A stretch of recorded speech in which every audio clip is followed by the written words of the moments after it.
ሰላም ሁላችሁም፣ እኔ ሚሊጌች ነኝ። ወደ ቻናሌ እንኳን በደህና መጣችሁ። ዛሬም በዓለም እግር ኳስ ውስጥ በጣም ትኩስ አስገራሚና ብዙ መነጋገሪያ የሆኑ የዝውውር ዜናዎችን አዘጋጅቻለሁ። ስለዚህ ቪዲዮውን እስከ መጨረሻው ከታተሉ፣ አንድም ቢሆን እንዳያመልጣችሁ። እንዲሁም ይህን አይነት ፈጣን ተከታታይ የእግር ኳስ ዜናዎች በየቀኑ ለማግኘት ከፈለጋችሁ ቻናሉን ሰብስክራይብ ማድረግ እንዳትረሱ፣ የደወል ምልክቱንም ይጫኑ። አሁን ወደ ዛሬ ዋና ዋና ዜናዎች እንግባ።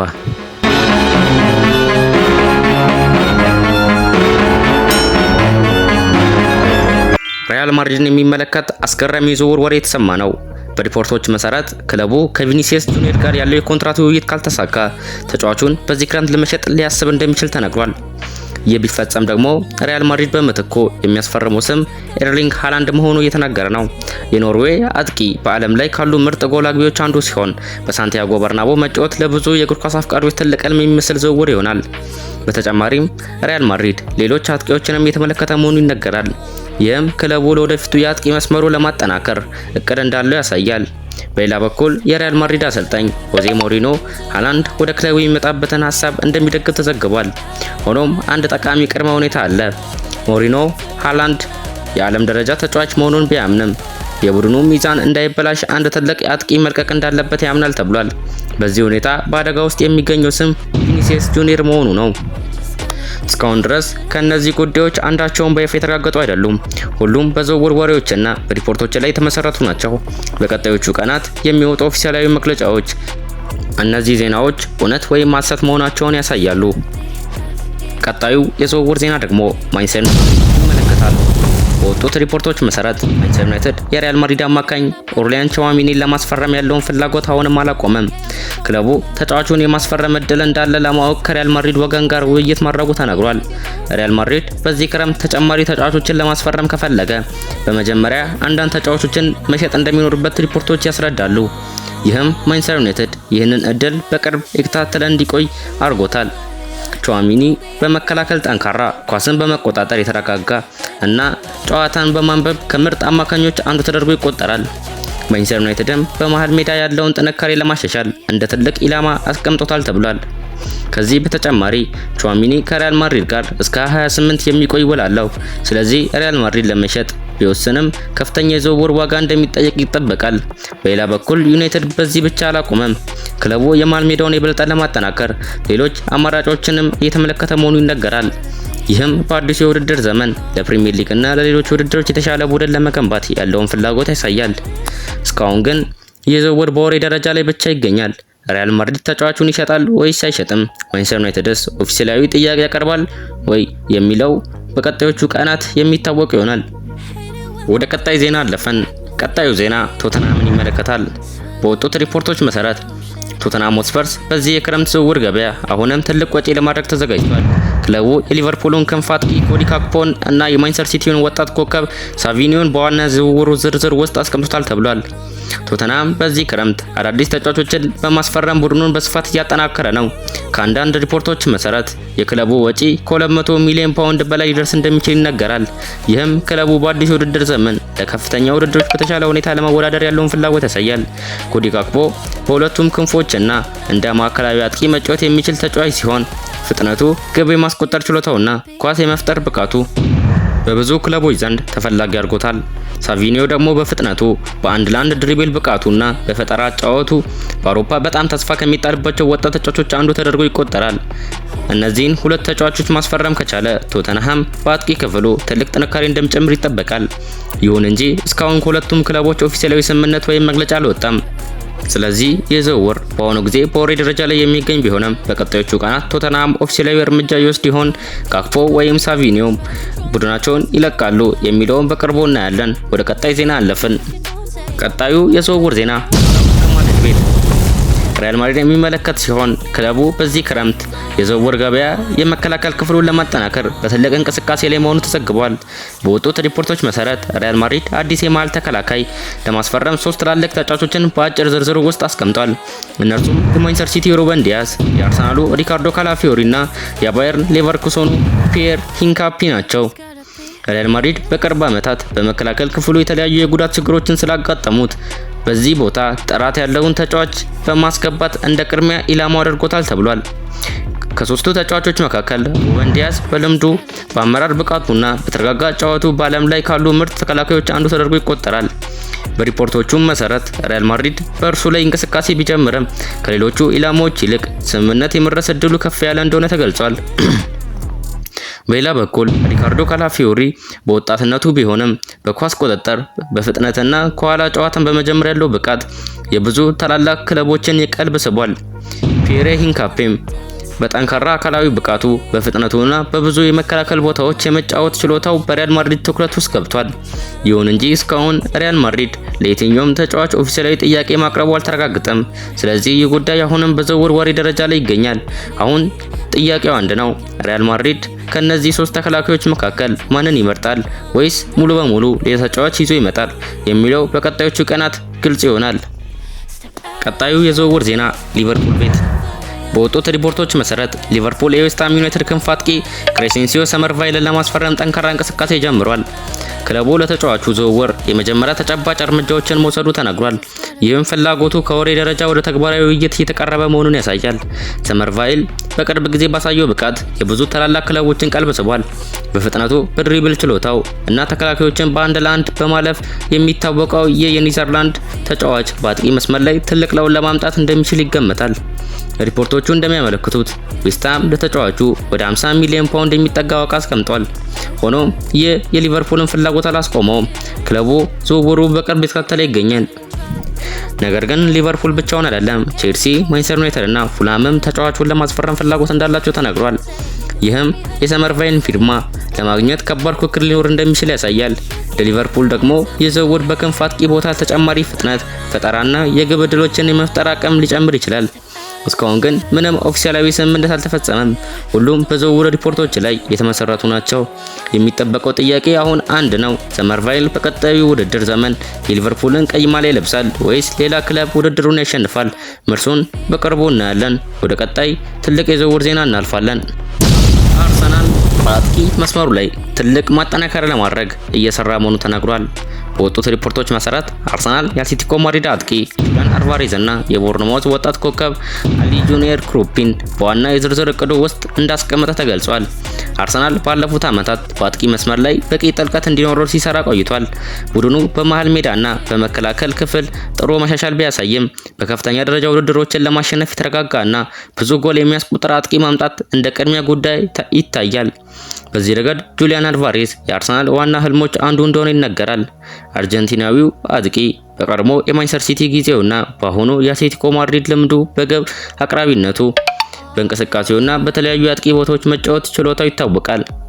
አልቫሬዝ የሚለየው በግብ ማስቆጠር ብቻ አይደለም፣ ከፊት ለፊት ተጫዋቾችን በማገዝ ጫና በመፍጠርና ለቡድኑ አጠቃላይ ጨዋታ በመስጠት ከፍተኛ አስተዋጽኦ ያደርጋል። ይህም ከአርሰናል አጫወት ፍልስፍና ጋር የሚጣጣም ተጫዋች እንዲሆን ያደርገዋል። ነገር ግን ይህን ዝውውር ማድረግ ቀላል አይሆንም። አትሌቲኮ ማድሪድ አልቫሬዝን እንደ ቁልፍ ተጫዋች ይመለከተዋል። ስለዚህ ከፍተኛ የዝውውር ክፍያ ሊጠይቅ ይችላል። ሪፖርቶችም ዋጋው ከ100 ሚሊዮን ዩሮ በላይ ሊሆን እንደሚችል ይጠቁማሉ። በሌላው በኩል አርሰናል የወጡትና አጥቂ አሊ ጁኒየር ክሮፒን የተመለከተ ነው። የ20 ዓመቱ ተጫዋች በቦርንማውዝ ያሳየው ብቃት ብዙ ትልልቅ ክለቦችን እንዲያስቡት አድርጓል። ክሮፒ በወጣትነቱ ላይ ሆኖ የሚያሳየው የግብ ስሜት፣ የኳስ ቁጥጥርና በመጨረሻው ሶስተኛ የሜዳ ክፍል ያለው ብቃት አርሰናልን እንደሳበው ተገልጿል። ክለቡ ወደፊት የሚያገለግል ወጣት አጥቂ ለማግኘት ከፈለገ እርሱ ከሚመረጡ ስሞች አንዱ ነው። ሆኖም የክሮፒ ዝውውርም ቀላል አይሆንም። ቦርንማውዝ ወጣቱን ተጫዋች ለመጠበቅ ይፈልጋል እና የሚጠየቀው ዋጋም ከፍተኛ ሊሆን ይችላል። ስለዚህ አርሰናል በዚህ ክረምት አስደሳች ውሳኔ ሊያደርግ ይችላል። የተረጋገጠ የዓለም ደረጃ አጥቂ ጁሊያን አልቫሬዝን ይመርጣል ወይስ ወደፊት ትልቅ ኮከብ ሊሆን የሚችለውን ኤሊ ጁኒየር ክሮፒን ይመርጣል? እስካሁን ግን ሁሉም በዝውውር ወሬ ላይ የሚገኙ ሲሆን ኦፊሻላዊ ስምምነት አልተገለጸም። በቀጣዮቹ ቀናት የአርሰናል እቅድ የት እንደሚደርስ እናያለን። ሌላው የዝውውር ዜና እዛው አርሰናል ቤት አርሰናል በቀኝ ተከላካይ ቦታው ላይ አማራጮችን እየፈለገውን ተነግሯል። በወጡት ሪፖርቶች መሰረት አርሰናል የዌስት ሃም ዩናይትድ ቀኝ ተከላካይ አሮን wan-bissakaን ከሚያስቡ ተጫዋቾች ዝርዝር ውስጥ አካቷል። ክለቡ ይህን እንቅስቃሴ የሚያደርገው ቤን ዋይት የወደፊት ሁኔታው ካልተረጋገጠ እንደ ምትክ አማራጭ እንደሚመለከተው ተገልጿል። አሮን wan-bissaka በፕሪሚየር ሊጉ በተለይ በመከላከል ብቃቱ የሚታወቅ ተጫዋች ነው። ከአንድ ለአንድ ግጥሚያዎች ላይ ያለው ጥንካሬ፣ ፈጣን ክንፍ ተጫዋቾችን የመቆጣጠር ችሎታውና በመከላከል ጊዜ ያለው ትኩረት ከፍተኛ የሚያደርገው ባህሪያቱ ናቸው። wan-bissaka በቀድሞ ጊዜ በማንቸስተር ዩናይትድ ማሊያ በርካታ ጨዋታዎችን አድርጎ ልምድ ያካበተ ሲሆን በመከላከያ ቦታው ያለው ብቃት ብዙ ጊዜ አድናቆትን አግኝቷል።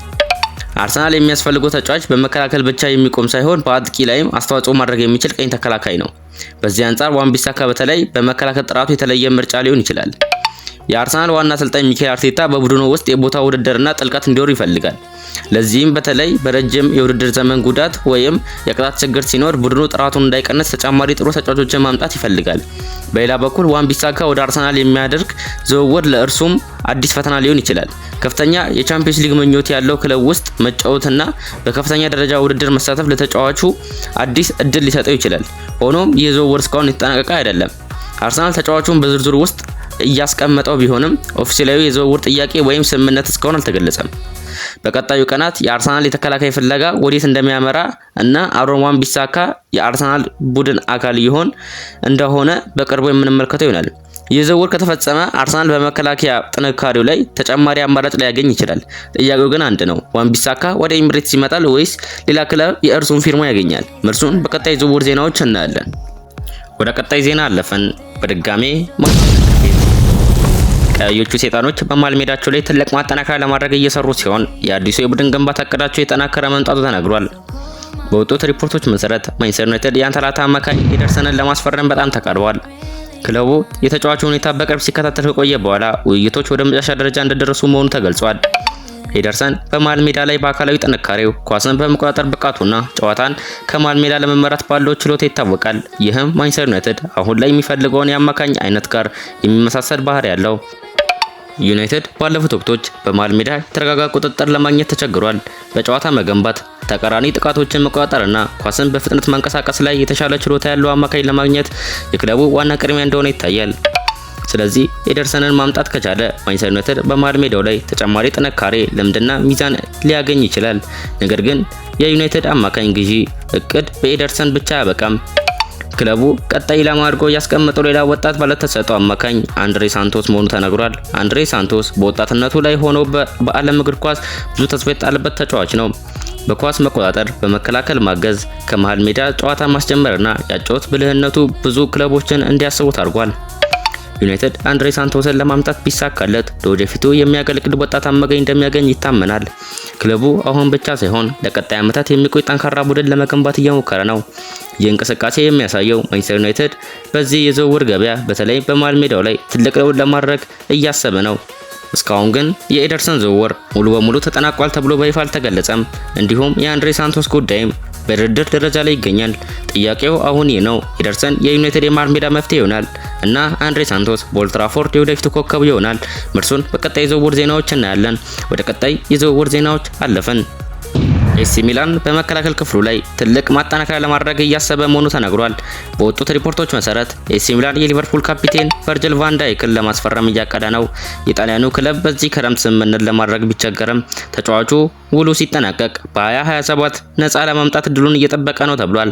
ቨርጅል ቫን ዳይክ በዓለም እግር ኳስ ካሉ ምርጥ ሴንተር ባኮች አንዱ ሲሆን በአካላዊ ጥንካሬው፣ በአመራር ብቃቱና ጨዋታን በመቆጣጠር ያለው ልምድ በዓለም ዙሪያ የተከበረ ነው።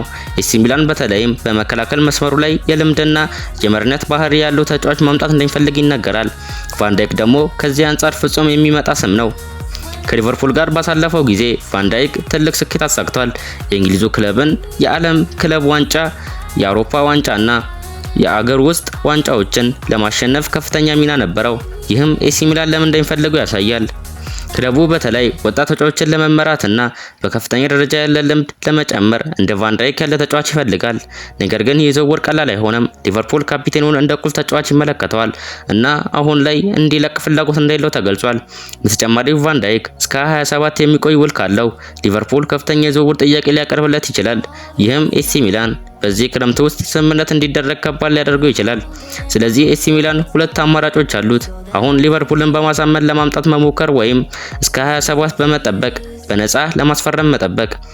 እስካሁን ግን ቫን ዳይክ ወደ ኤሲ ሚላን ይሄዳል ተብሎ የተረጋገጠ ዜና የለም። ይህ በዝውውር ወሬ ደረጃ ላይ ያለ ጉዳይ ነው።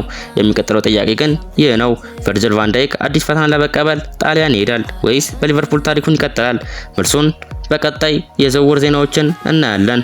ወደ ቀጣይ ትልቁ የዝውውር ዜና እናልፋለን። እዛው ከእንግሊዝ ምድር ሁለቱ የፕሪሚየር ሊጉ ታላቅ ክለቦች አርሰናልና ሊቨርፑል የ17 ዓመቱን የሜክሲኮ ባለተሰጥኦ ጊልበርቶ ሞራን ለማስፈረም በከባድ ፉክክር ውስጥ መገባታቸው ተነግሯል። በወጡት ሪፖርቶች መሰረት ሊቨርፑልና አርሰናል ይህን ወጣት ተጫዋች በቅርብ የተከታተሉት ሲሆን ሁለቱም ክለቦች ወደፊት ትልቅ ኮከብ ሊሆን የሚችል ተጫዋች ለማግኘት ፍላጎት አላቸው። ጊልበርቶ ሞራ በወጣትነቱ ላይ ሆኖ በሜዳ ላይ ያሳየው ብስለት ብዙ ትኩረት እንዲስብ አድርጎታል። በአማካኝና በአጥቂ መስመር ላይ መጫወት የሚችለው ተጫዋች በኳስ ቁጥጥር፣ በፈጠራ ጨዋታና የግብ ዕድሎችን በመፍጠር ችሎታው ይታወቃል። ሞራ ገና 17 ዓመት ቢሆንም በከፍተኛ ደረጃ የተጫወተው ልምድና የሚያሳየው የጨዋታ ብልህነት ብዙ ሰዎችን አስደንግጧል። በተለይ ከእድሜው በላይ የሆነ የውሳኔ አሰጣጥ ችሎታ እንዳለው ይገለጻል። ሊቨርፑል በወጣት ባለተሰጥኦዎች ላይ ትኩረት ከሚያደርጉ ክለቦች አንዱ ሲሆን ቀደም ሲልም ብዙ ወጣት ተጫዋቾችን በማምጣት አሳድጎ ለዋና ቡድን አቀርቧል። ስለዚህ ሞራን እንደ ወደፊት ኮከብ አድርጎ ማየቱ አይገርምም። በሌላ በኩል አርሰናልም የወጣት ተጫዋቾችን ማሳደግና በዋና ፍልስፍና ውስጥ ያካተተ ክለብ ነው። ክለቡ በተለይ ወጣትና ተስፋ ያላቸውን ተጫዋቾች በማምጣት የወደፊት ቡድኑን ለመገንባት ይፈልጋል። ነገር ግን ሞራን ለማስፈረም የሚደረገው ፉክክር ቀላል አይሆንም። የሜክሲኮ ክለብ ቱጁአና ተጫዋቹን እንደ ትልቅ ንብረት ይመለከተዋል እና የዝውውር ዋጋው ከ40 ሚሊዮን ዩሮ በላይ ሊሆን እንደሚችል ተገልጿል። ይህ ዋጋ ለ17 ዓመት ተጫዋች ከፍተኛ ቢሆንም ሊቨርፑልና አርሰናል ወደፊት የዓለም ደረጃ ተጫዋች ሊሆን የሚችልን ታለንት ለማግኘት ዝግጁ መሆናቸው ተነግሯል። ከሁለቱ ክለቦች በተጨማሪ ሌሎች የአውሮፓ ታላቅ ክለቦችም የጊልበርቶ ሞራን ሁኔታ የተከታተሉ መሆኑ ተነግሯል። እስካሁን ግን ሞራ ወደ ሊቨርፑል ወይም አርሰናል እንደሚሄድ የተረጋገጠ ዜና የለም። ግን የዚህ ወጣት ተጫዋች የወደፊት ምርጫ በቀጣይ ዝውውር ገበያ ከሚጠበቁ ትልቅ ጉዳዮች አንዱ ሊሆን ይችላል። ይህ ነበር የዛሬው የዝውውር ዜና ማጠቃለያ። ከሪያል ማድሪድ እስከ ማንቸስተር ዩናይትድ ከሊቨርፑል እስከ አርሰናል ድረስ በአውሮፓ ትልቅ ክለቦች ዙሪያ ያሉ አስደናቂ የዝውውር ዜናዎችን ተመልክተናል። እነዚህ ዜናዎች እውነተኛ ስምምነት እስኪሆኑ ድረስ ሁሉም ነገር ሊቀየር እንደሚችል አትርሱ።